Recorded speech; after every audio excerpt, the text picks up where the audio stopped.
Welcome to TYT Sports, everybody, along with Rotowire Managing Editor Chris Liss. I'm Ben Mankiewicz, looking at the Week 10 lines in the NFL. Chris, how'd you do last week? I was away, but that didn't keep me from gambling. Of course. It comes out of the country, but believe me. It's totally legal you're out of the country. That's right. That's right. It's encouraged. They have no jurisdiction over you. Yeah. I think I went 3-1. That's what Jason told me, but I don't remember which ones I took. I know I took the Bears, and I know I took the Giants. I know I lost with the Steelers, which is total crap. I should have been 4-0. Here we go. Look at that. Steelers lost by 3. I mean, they won by 3. You know, Antonio Brown fumbled the punt. Ben Roethlisberger got hurt. And then even so in overtime, I mean, in the end of the game. Stick the ball out, D'Angelo. Touchdown. Stick the ball out. But even before that, Antonio Brown breaks away. And Charles Woodson. But also, Brown he caught him, too. Brown was like, I've run enough. No, but it wasn't just that. It was he should have let him score because what they did was they gave him the ball in field goal range in a tie game to run out the clock. Should have let him score. Let him score, get the ball back with 2 minutes. So, all right, whatever. I won't bitch too much about that. I got the Eagles in overtime. A little lucky to get them in overtime. Bears, I felt good about that. And then the Giants, wasn't as lopsided as it looks. I was cheering for that defensive touchdown, even though I didn't have any interest in it. And then I was laughing about that. And then people said, oh, yeah, there's a lot of people who had the under that just lost a lot of money because of that. Did you see the end of that game? I did. It was 49.5. It was glorious. Did you see that guy won a $80,000 parlay? That's so great. That's 20 awesome. and 100. That's like so leave those up there for 1 sec because I had the Giants. I had the Giants in everything. I liked them a lot. I did lose on the Cowboys, but that was almost a Sunday night bet. I had 3, and I hate that that overtime loss is a little criminal. You bet 4 quarters. You bet 4 quarters, right? Yeah. But that game was I didn't even really feel it. I was like, well, I got to do it. I felt I bled for everybody who picked the Chargers. A friend of ours here had the Chargers in a big pool, and that seemed insane because it's the Chargers. But I had the Vikings, which was I felt really good about the Vikings, and I was my almost favorite. I had the Giants in the thing, but I really loved the Panthers. Right. And that sailed, and then it's funny. I made a bunch of bets on Wednesday.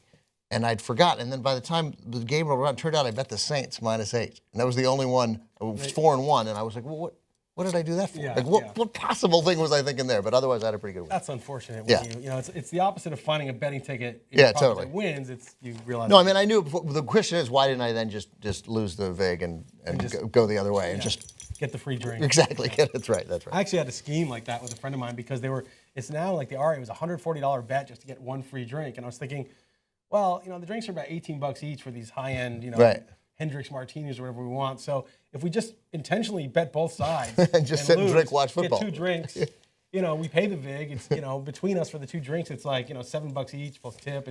It's a profit. We did that actually. It's amazing that you've ever had sex. And then we'd have real drinks also. Real bets also. But we had our BS bets just to get the drinks. All right, what do you have this week? All right, this week let's go with a couple that I really like. There's 2 that I like best. I really, and I know I've been sticking with these guys and losing all year. I really like the Ravens. They had a terrible schedule to start the year. I think they played 5 of their first 7 games on the road, 4 of which were across the country. It was just horrible scheduling for them. Every single game they were within 8 points, and the one that they lost by the most was 8, and they were driving down 8 on the 5-yard line of the Arizona Cardinals in Arizona in the closing seconds of that game. So the Ravens basically have been in every game. I think finally they got home. They got a bye week. They're going to beat a beatable opponent, which is Jacksonville. I'm laying the wood. I'm laying whatever it is, 5.5, and feeling very strongly about that. I also really like Tennessee at home. Getting 5.5 against Carolina. I like going against undefeated teams. I think teams get up for them. They want to be the one that knocks them off. I think with the new coach, is just such an upgrade over Ken Wisenpun. That can't be overstated. And then Mariota's healthy again and looks good. So the Titans and the Ravens are probably my 2 best bets.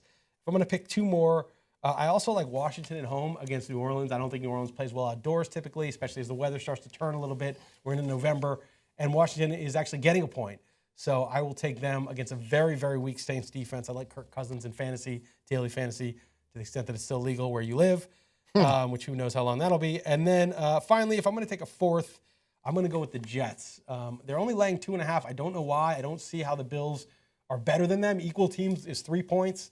Why is it 2.5? I look at Ryan Fitzpatrick, full practice. Eric Decker, full practice. Brandon Marshall, full practice. Nick Mangold, supposed to play. I think the Jets are better than Buffalo. They're home. They're not laying the full 3.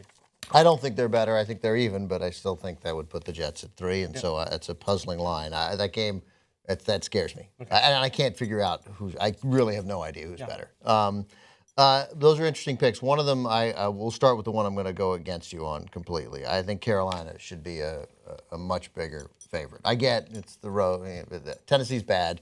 I don't think we learned much in that Saint game. I think it's probably better. You're right. No question, it's better that wasn't punt is gone. Right. But I'm not. I think Carolina's good, and I'm gonna. There are two ways I would look at it. Either they got exposed in the second half, and that was a sign, or that's a little wake-up call. Like, hey, look, we had a big lead. Keep the motor on. Don't ease up. And when you're up 3 touchdowns, put a team away, especially a good team. Second week in a row they did that. I mean, they went to overtime against the Colts. They were That's crushing right. the Colts. That's right. No, and so So there's an argument to be made that no matter what, bet on whoever the Panthers are playing in the second half. Well, the second half, but also, Green Bay happened to be laying points on the road, which was crazy. When you have an underdog, it's a little different. I really like Tennessee this week. I don't think Carolina's that good. I think they're okay. I agree. I've never thought they were that good, but I surrender. It's really because last year I got it. They made themselves somehow into a nonsensical playoff team. But this feels like the year before when they were 13-3, and you're like, what is happening? How is this possible? Yeah. And they kept winning and they kept covering. And I think don't surrender now, man. Just one more fight. So I like Carolina. And then, I love Baltimore. I agree. I think Baltimore's they've had a bye week. They probably fixed some stuff, and they win. That's a double-digit win. I think I like that bet a lot. I also like Denver. I like Denver to bounce back. I like them at home here. If you can get it under a touchdown. I've also seen it at 7.5. I don't like it at 7.5. I do like it at 6.5. I like KC there. You do? And it's not that I don't think Denver is a way better team because they are, but they're a great pass defense. First of all, Talib is suspended, I think, right? So he's out. Yes. And then 2, I think DeMarcus Ware is out. And then it's also kind of squandered on that piece of shit Kansas City passing offense. It's like, oh, you have a great pass defense, but we don't throw the ball more than 5 yards anyway, so who cares? And I just think Denver doesn't put teams away. Like they're a low-scoring offense. I think they're going to win. Yeah. I mean, I actually that's actually my last pick. So as I'm not even sure I would, but it depends. I haven't. I'll tell you why. Because I like Dallas. I think Dallas is better than Tampa Bay, and I think they're going to win that game. I think there's a win coming for Dallas, and I think we saw how close they came last week. I think it's coming. I think they'll win that game.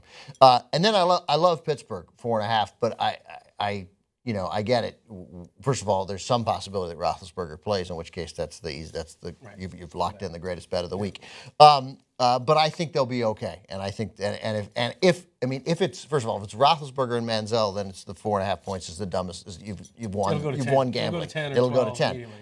Right. So I might lock it in now. But even if it's Manziel at all, I still like Landry Jones. He wasn't in that game. that bad though against Cincinnati. There were some bad drops in the second half, and he played well in the first half. I watched that game, and I did it for all of you because you really shouldn't. I watched it too. Oh, you did? Okay. Some of it. I thought he looked good. I thought Manziel looked pretty good. Well, you know what? I only saw the second half. Oh, okay. And they had no first downs for the first 2.5 first quarter and a half of the second half. So my issue with Denver is like if I decided to go with Pitt, so I sort of have to make a choice: is it Pittsburgh or Denver? And I think I'll go both. Because that's 5.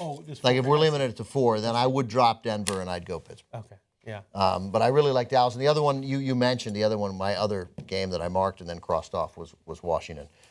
First of all, I tried to get Kirk Cousins as a free agent because I have a quarterback on a bye. It just seems like you got a guy playing the Saints. That's the right move, automatic start. But he's already gone. Somebody made a waiver claim on him. Yeah, we'll pick Deshaun Jackson or something. He may go off. By the way, just a little aside, I like the Giants this week too. At 7, yeah. And my hunch is, I don't know. I can't see it going under 7. That would surprise me. But I agree. I think 7 is close to what it should be. If it touches 7.5, I would definitely. You're all over it. And what about the over? I know this is a sucker bet to go over 54.5, but I'm all over the over. I think it's going to be 37-33 Patriots. Yeah, I know. I would. I have no. I'm under or nothing. That's my new. Right. I'm really trying. I'm trying hard to stick with under. Never or nothing. watch a game when you bet the under. But no, it's fun. Like you're like, no, first down, stay in. It's fun. You root for such strange things. Punt, get in bounds, slide, get down. Right, totally. Yeah. I mean, when they pass, you get frustrated because the incomplete pass. But like, there's nothing better when you have the under than the 4-yard route caught, tackled, clock moving, no first down. You just feel like I love betting the Going to under. love that. You're like loving the process of watching an under game. That's tough. Yeah, all right. So let's review our picks. Chris had the... Washington getting one at home against the Saints. I also had the Ravens. This is my best bet, laying 5.5 at home against Jacksonville. I also had Tennessee getting 5.5 at home against Carolina. And my last bet was, what was it, Ben? The Jets. Thursday night game, home, 2.5. I'm kind of like the Giants, maybe better than the Jets, though. So I'm going to switch it to the Giants. I'm gonna make an executive decision. Screw the Jets. Too weird. Thursday night, I'm going with Giants. Getting 7 at home against New England. All right. I have Dallas getting 1.5 in Tampa Bay. In Tampa. I have the opposite of Chris. I have Carolina giving 5.5. I'm going to have Pittsburgh giving 4.5 at home against Cleveland, no matter who the quarterback is. And then finally, also shared with Chris, Baltimore giving 5.5. Let's just bet $20 between us on that Carolina-Tennessee game. Done. All right, here we go. All right, fair enough. Just have fun. Good. All right, something to root for, finally. All right, thanks for watching, everybody.